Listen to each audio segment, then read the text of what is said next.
This tutorial will teach you how to do the chain stitch. The chain stitch, when you look at it, looks like a chain, which is why it's called the chain stitch.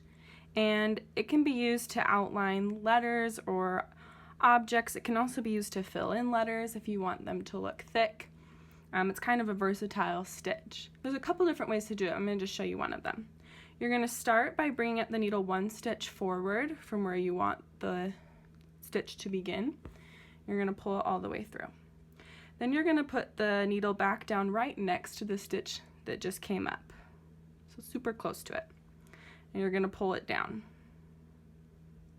However, you're not going to pull all the way through. Instead, you're going to leave this loop, and you're going to bring the needle up inside the loop at the end of where you want the line to be, and you're going to pull that all the way through. So now you've created this little chain link.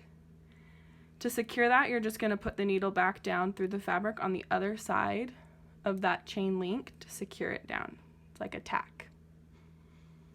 Then comes the easy part. You're going to go one stitch forward from your last stitch, and you're going to pull the needle up and through. Then you're going to take your needle and you're going to go underneath the chain you just created, not through the fabric, just underneath the stitch, and you're going to pull it through. Then you're going to put the needle back down next to the stitch that next to the beginning of the stitch, and you can pull that all the way through. So now you can see we've created two chain links. To do it again, you just bring the needle back up one stitch forward,